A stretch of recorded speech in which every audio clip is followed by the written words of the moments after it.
Hi everyone. So we fortunately in my area are not under tornado watch, and I'm praying that we will not be, but some parts of Canada are. So I'm praying for their safety and that it passes over.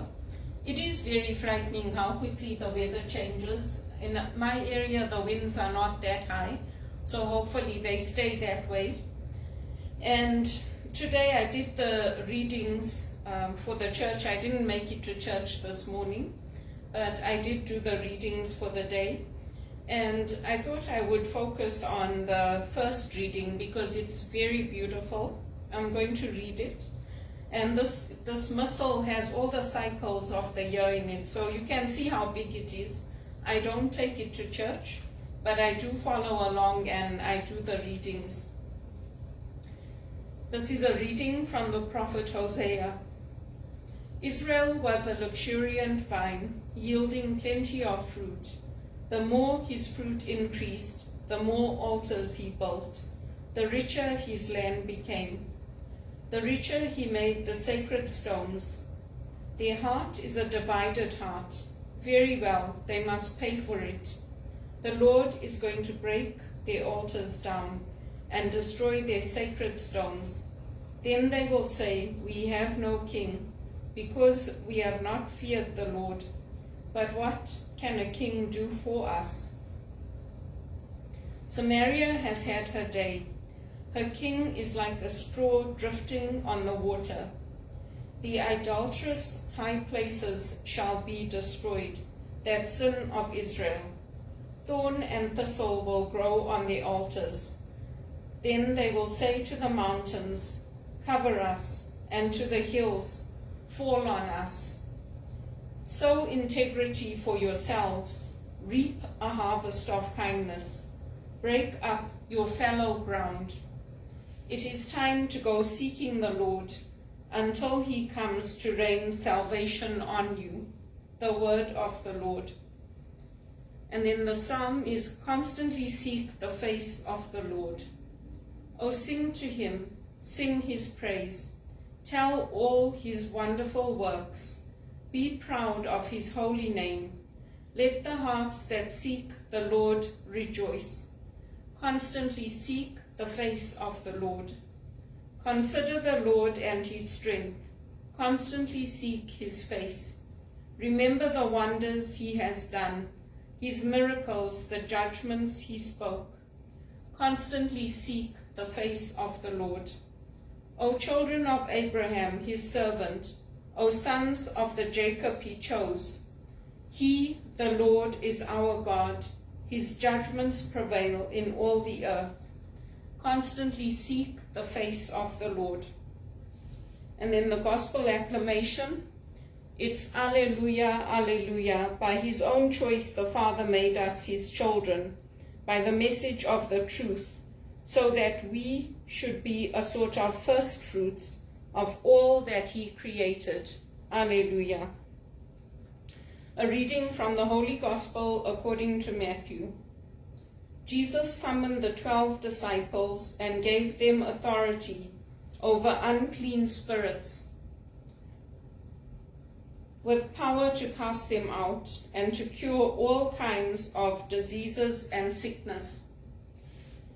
These are the names of the 12 apostles. First, Simon, who is called Peter, and his brother Andrew, James, the son of Zebedee, and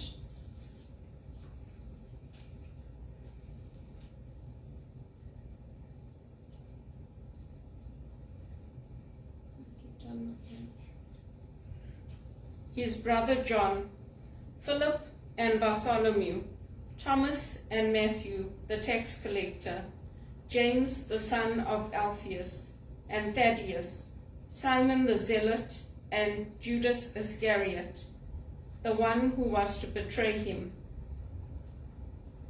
These 12 Jesus sent out, instructing them as follows: "Do not turn your steps to pagan territory, and do not enter any Samaritan town. Go rather to the lost sheep of the house of Israel. As you go, proclaim that the kingdom of heaven is close at hand. The Gospel of the Lord. So those were the readings for today. You can reflect on them, you can journal on them. I think the first reading touched me because it's about how when we put God first, God takes care of us. And we can't have a divided heart. We can't be people who don't believe in what Jesus comes to teach us, to tell us. And God is our constant in our lives. And that power that has been given to the disciples, it's passed on to us who believe. So when we go into other places, like when we go into a Hindu temple or a mosque or wherever, it doesn't mean that we are worshipping those gods that they believe in. We believe in Jesus, and Jesus is always with us. Even in our trials, in our tribulations, in all the disasters that are affecting our lives and our families, Jesus is with us. And for me, I had a very good role model in my dad. He always went to church. Every week he went to church. Even when he was sick, he went to church. And he always put God first. We prayed the Angeles together. We prayed the Rosary together. He led the Rosary in our home. Then after he passed away, my grandmother got my mother to do it, because then she became the head of our household. So she used to lead it, and we used to do the follow-up parts. And it was the same thing in the community. We grew up in a racialized culture, but my dad owned an Alfa Romeo, and we kept that car for a long, long time.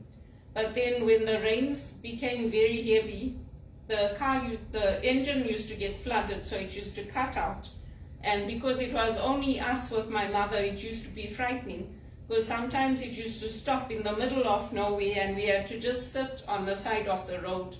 Those days we didn't have cell phones, so you had to wait until the rain stopped and then start the car and go home. So eventually my mother sold that car, and then she got a Peugeot, then she got a Datsun. And if they could do it with everything that they faced and all the racial discrimination, why can't I do it? Because I also put God first. And I give to the church, I give my time, I give money sometimes, I help the poor. So if they could get those kinds of blessings and own luxury cars and big homes and travel, why can't I do it? I should also be able to do it. And that's what I am praying for. And also when you're sick, you don't want to live like in small claustrophobic spaces. That was one of the reasons we lived out, because my dad had a nice big yard, he had fruit trees, a nice lawn, roses. Even when you cut the roses and you bring them in the house, when you go into hospitals, you'll see that sometimes there are flowers beside people, because those scents of the flowers help you to get well. Even the essences that they put into different perfumes and different products, they help us to get well. So when I buy my house, I also want to buy a house where there's a big yard around me, lots of room. I'm going to buy wine glasses from Italy. I'm going to buy Australian crystal. I'm going to buy nice bone china, dinner services. I'm going to get all those things for myself. And I'm going to earn it. I don't need Bono to do it for me. Yes, it would be nice if somebody would have some pity on me and help me, or help me to get into a good paid job, because I deserve it.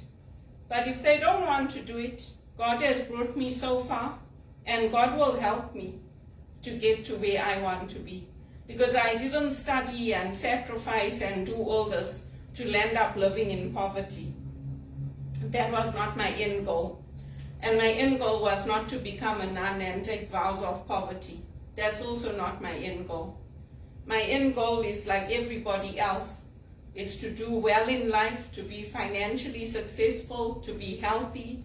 And if I'm not 100% healthy, to do everything I can to maintain my health, to keep it up where it should be. That's why I go swimming every day. That's why I walk every day. That's why I eat healthy as much as I can.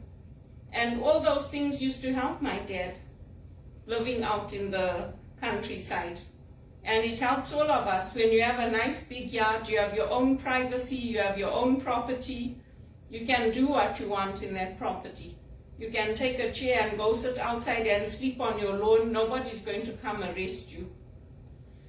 But all of those things come from putting God first. And for us, it comes from the Jewish tradition. We believe in that when you put God first, you build up the church, you build up the temple, God will bless you for it. And God will help you. If there's difficulties in life, God will help you to get through those difficulties. Sometimes He doesn't take them away, but He gives you the strength to go through it, or He gives you the help you need, or He sends the right people and the right opportunities. And so that's what I believe. That's what I've seen in the Bible stories. It doesn't mean that we don't go through our hardships. We go into slavery, just like how the Egyptians put the Israelites into slavery. I was put into slavery, debt slavery. But it doesn't mean that I'm going to give up hope. And it doesn't mean that I let Satan win. Why should I? Who is Satan? You think I want to give in to him? For what? He's not worth it. Jesus is worth it. The young, handsome rabbi, that's the one.